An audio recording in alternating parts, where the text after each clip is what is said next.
My name is Michael Craper and this is the Earthquake Reflection Group. We used to have Cam Scott, who used to work for the City Council, and we linked in with him to share our ideas about the rebuild of our city. We also link in with Sarah, Red Cross, and we had people from Civil Defence come and talk to us. My name's Cam Scott and I previously, in the last film, was the Disability Advisor for the Christchurch City Council. Currently I'm employed by the University of Canterbury as the team leader for the Disability Resource Service. Well, the Earthquake Group was formed initially because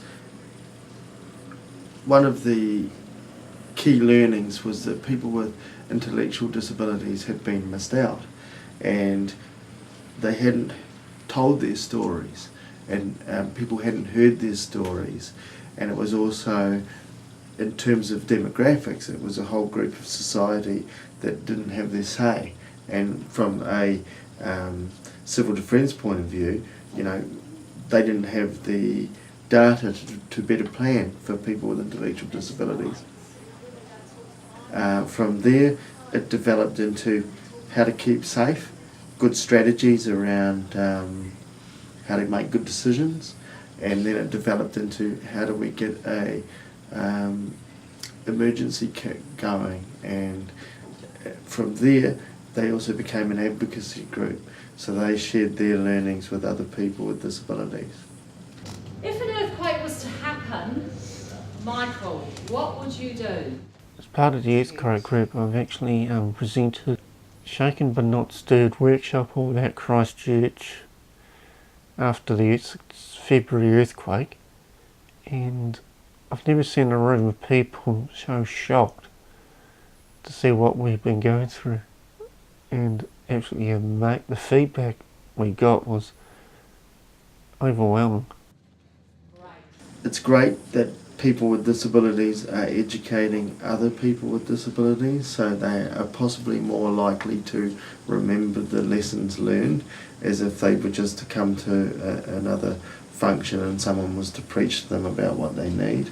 I think it's that that lived experience and that shared experience that will help the guys remember. You need to be prepared, really prepared, for a natural disaster. You could be days without food, you could be days without water. You need to have bottled water quite a bit.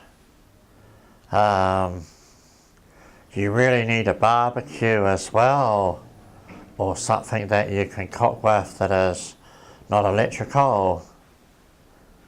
You need to have decent bedding, just in case you had to sleep outside or something like that, or just to keep yourself warm because it could be the middle of winter. A torch, candles, a radio. You need to have a decent first aid box with all the medical stuff in it. Get to know your neighbours, which is really important, because a lot of people don't know their neighbours. If you don't prepare the disaster, you get frustrated, and I don't like getting frustrated.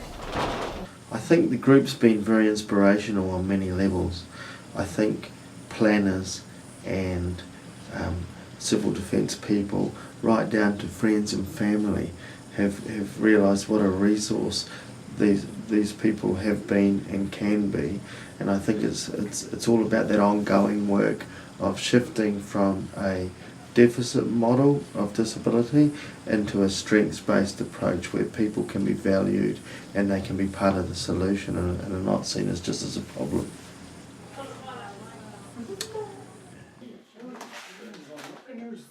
After the earthquake, I had to move out of my flat, and now living home with my parents and my two brothers, and I lost my job.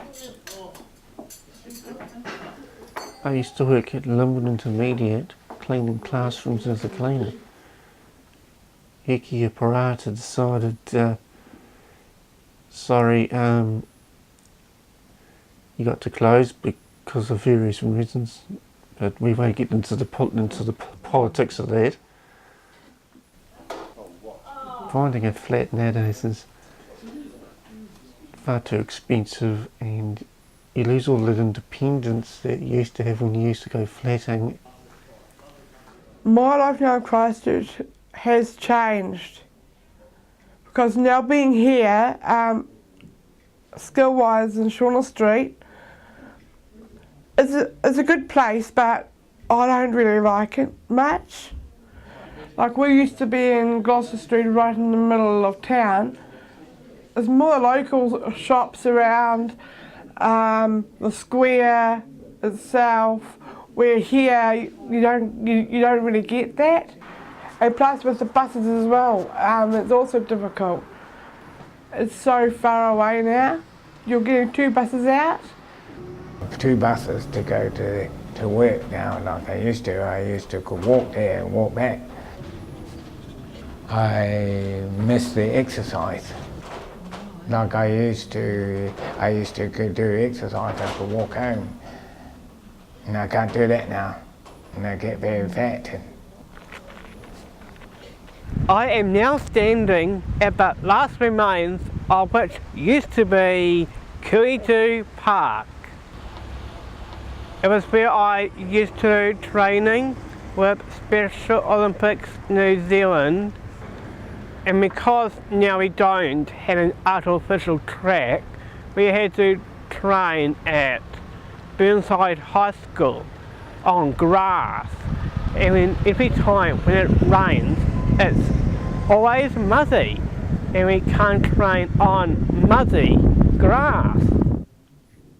It has affected my whole life, as in my attitude. I've been through a breakup. I've been bullied, and I just can't get over it, and still. I kept on thinking to myself, is this because of the earthquake? Now I'm just feeling like I'm grumpy, I'm angry, I lash out at people that love me, that hurts. I'm gonna get counselling just to get some closure on a few things. You know, I've tried to fight back. I say I'm a strong man, but I can't stay strong.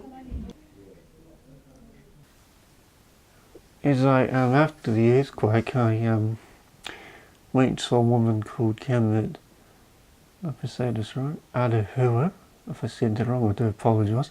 A counselling service, and her and I talked about a lot of things, and very understanding woman, and she helped me decide, look, it's your best to live back at home, financially, emotionally and physically. She said, you're best to go back to your parents and live there so you feel a bit safe, in a safer environment. Counselling can really help you because you can talk about absolutely anything in counselling. If you're stressed or have anxiety problems or anything like that, they can really help you. And you're going to go through ones and they give you some money so you can pay for the counsellor. So it's worthwhile getting counselling, I reckon. Look, I think it's been hard for some of them, but I also I strongly believe that for some people it's opened up a whole lot of new doors and new experiences, and it's taken them places that they may not have gone, or help turn them into someone that they didn't know they could be. Just the skills that they have in dealing with life with a disability has really helped them develop into the next phase of their life. And sure, there's been a lot of loss and a lot of heartache and a lot of change, but on the whole, the feeling from the group was that it was really positive change in the end, and they were surprised at where they ended up in their new life. they often talked about their old life versus their new life. Since the earthquake, I've had more contact with my mum and Murray, but what I'd really like to get in contact is with my sister and my brother. I'm hoping to write to my sister sometime today, and might write a letter to my brother as well. My neighbours and I, we get together quite a bit, and I've got a lot of friends in the neighbourhood that sort of come out and talk a lot better, and if they meet you in the street or something like that, they might come up to you and talk. And that didn't used to happen before? That didn't used to happen before, no. I think it's actually brought a lot of work colleagues together. We come together as one family, you know, we've got a good, strong, common bond with all the staff here at CPIT. Christchurch is trying to rebuild, and I think that's what we need to focus on, is the rebuild process. And I think that's going really well. I'd really like to see what it would look like in Christchurch in 20 years' time, and that hopefully we will be able to have a new AMI stadium so that it can have access to people with disabilities and mainstream, so that they can go and see the rugby, and that they should have a new name to it. And so I reckon they should call it something like the Christchurch Memorial Stadium, to remember those lives that were taken by the earthquakes. Christchurch is getting more nicer now, and I looked at the changes in the streets. If the city comes back to get it, back to nice again, I'd like to get a building in the city here. Dreams for the future. Well, I've only got another 8 years of work, and after that I'm sort of going to relax a lot more. I'd like to fly out to London. I want to have a family reunion because I haven't done that for a long time. And I've got heaps of plans for the future. You know, I'm planning for my wedding. Planning, all I can dream is that my dance company, Jolt, I could be running my own class, hopefully. What's Jolt? Oh, Jolt's a mixed ability dance company which was set up in 2001. For me, for goals, to have a better attitude and not rethinking unhealthy things that have happened to me in the past. I'd like to stay connected with the group where I can. I would like to offer my services as a mentor to the group and continue working there. I think the bigger picture is that the group should continue, and they are community leaders, they are community ambassadors for disability, and they are mentors for other people with disabilities. I think the real tragedy would be is if we forgot these lessons, if we forgot these stories, and if we forgot the journeys that these guys have made and the contribution that they've all made to society. And I think that work's ongoing and should never stop. With the group itself, I would say in 3 years, I think that those 7 people, including me, could work on different projects around Christchurch. It doesn't have to be about natural disasters or anything. It could be, for example, about